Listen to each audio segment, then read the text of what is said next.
Bonsoir Jacques. J'aimerais savoir qu'est-ce qui devient l'école d'Étampes sans son maître. Elle continue, parce que c'est ce qu'il avait voulu. Il s'était d'ailleurs, à la fin de sa vie, comme il n'était d'ailleurs plus là, on le remplaçait régulièrement. Et puis ça continue, c'est différent forcément, puisqu'on n'a pas du tout le talent qu'il avait de pédagogue. Et puis un homme qui était très original et qui changeait.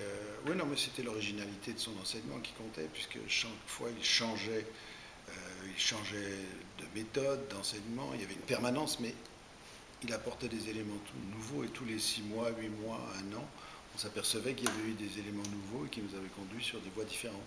Donc c'est ça qui faisait l'originalité de son enseignement.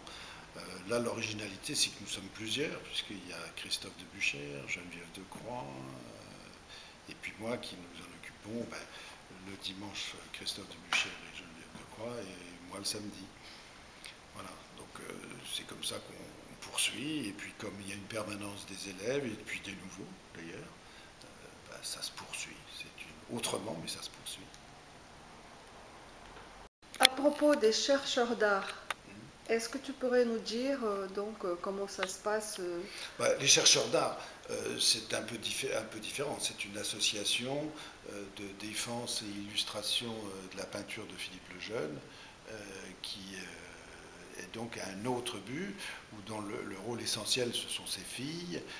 Il y a pour le moment, ils sont en train de répertorier les œuvres de leur père, qui sont un peu distribuées et qui ont été vendues, qui ont été éparpillées.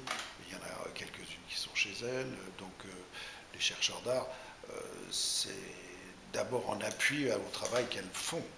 On n'est pas une association qui est une dissociation du travail des filles de Lejeune et de son petit-fils Maximilien Chaussy, qui s'en occupe beaucoup, puisqu'il y a des expositions chez Maximilien Chaussy, qu'il y a eu 2 grandes expositions rétrospectives à la Fondation Taylor, où François Legrand a fait l'accrochage et avait d'ailleurs eu l'idée à l'époque de la vie de Philippe Lejeune de faire cette exposition où ont été réunis l'ensemble des grands, pas l'ensemble, mais la plupart des grands formats qu'il a peints au cours de sa vie. Cette exposition, c'est aussi grâce à Antoine Vincent et à sa femme qui est au conseil municipal à Chartres. C'est aussi déroulé à Chartres au mois de juin et juillet dernier à la Collégiale Saint-André, où c'était absolument magnifique puisqu'on a montré aussi des cartons de vitraux. Et donc les amis de l'association Les Chercheurs d'Art a aidé à la réalisation du catalogue et voilà l'activité des chercheurs d'art.